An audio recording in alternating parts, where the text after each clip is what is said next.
Les petits détectives. Les arbres, peuvent-ils communiquer entre eux?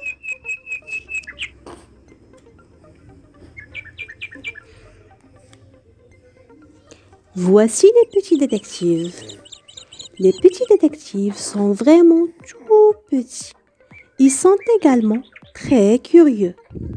C'est la raison pour laquelle ils vivent dans une bibliothèque, car même les toutes petites personnes peuvent trouver des réponses à de grandes questions en plongeant dans un livre. Et c'est exactement ce que les petits détectives font le mieux. Un beau matin de printemps, la famille minuscule prenait le petit déjeuner lorsque Bo posa une grande question. Est-ce que les arbres communiquent entre eux? Demanda Bo, le plus petit membre de la famille minuscule. C'est une grande question, petit Bo, répondit papa. Mais on n'est jamais trop petit pour poser une question, ajouta maman en agitant énergétiquement ses petits bras. Nous pouvons plonger dans un livre et trouver la réponse. Génial! S'exclamèrent Oli et Tania, tous deux fans d'aventure. Est-ce que Barnabé et moi venons aussi? Demanda anxieusement Bo d'une petite voix. Je pense que Barnabé pourrait avoir peur. Bo n'aimait pas l'admettre, mais il avait lui-même un peu peur. Oui, toi et Barnabé aussi, répondit papa. On n'est jamais trop petit pour vivre une grande aventure. Les petits détectives et leur scarabée domestique, Barnabé le scarabée, grimpèrent alors jusqu'en haut de la bibliothèque. Et très lentement et en s'essoufflant beaucoup, ils ouvrirent un livre intitulé « Les arbres ». Barnabé ne se sent vraiment pas bien, fit remarquer Bo nerveusement. Accroche-toi à ma taille, Bo, répondit papa, et tiens bien Barnabé pour qu'il n'ait pas peur. Papa noua le fil rouge de l'histoire autour de sa taille pour pouvoir ressentir du livre une fois leur aventure terminée. Bo serra très fort Barnabé et s'accrocha fermement à papa. Et d'un grand bond, papa plongea courageusement en plein cœur du livre. Les petits détectives se retrouvèrent au milieu d'une vaste prairie ensoleillée en Afrique. Tout autour d'eux se trouvaient de grandes et gentilles girafes occupées de brouter des feuilles.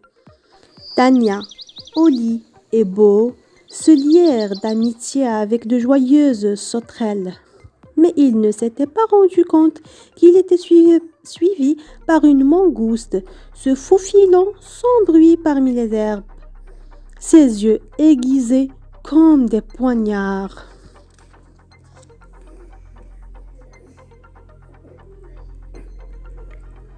Quand on est plus petit qu'une souris, une mangouste est en effet très dangereuse. Regardez ces girafes broutant le feuilletage de ces acacias fogommiers, lança maman. Eh bien, ces arbres se défendent en produisant une substance toxique au goût amer dans leurs feuilles. Bo se mit à observer la girafe au-dessus de lui, crachant une feuille. Et les arbres qui se font brouter libèrent un gaz pour prévenir les autres arbres et leur dire « Oh, oh, il y a des girafes dans les parages. Remplissez vite vos feuilles de substances toxiques, expliqua papa. » Les petits détectives pouvaient sentir l'odeur du gaz s'échappant des feuilles des acacias. Ce qu'ils n'avaient pas remarqué, en revanche, c'était la mangouste. Elle bondit soudain sur eux, découvrant toutes ses dents éclatantes. Hurla Oli Les petits détectives sautèrent sur le dos. Sauve qui peut, hurla Oli. Les petits détectives sautèrent sur le dos des gentilles sauterelles, s'éloignant ainsi de la mangouste affamée.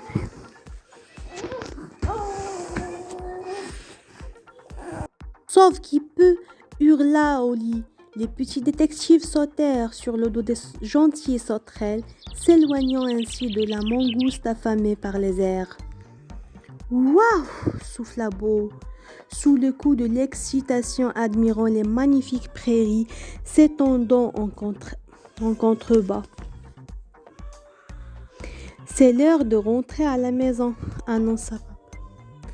Qui peut, hurla Jolie. Les petits détectives sautèrent sur le dos des gentilles sauterelles, s'éloignant ainsi de la mangouste affamée par les airs. Waouh, souffla Beau, sous le coup de l'excitation, admirant les magnifiques prairies s'étendant en contrebas.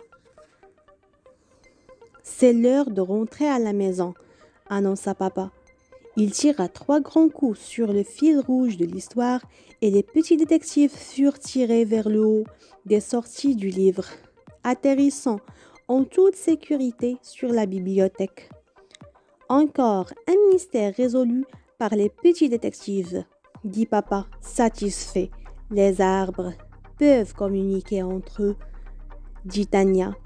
Et Barnabé n'a pas eu peur finalement, ajouta Beau en souriant. Il avait été si occupé par la découverte sur les acacias et le volado de sauterelles qu'il en avait oublié d'avoir peur, même de la mangouste. Je te l'avais dit, conclut papa en donnant à Beau et Barnabé une petite tape dans le dos. On n'est jamais trop petit pour vivre une grande aventure.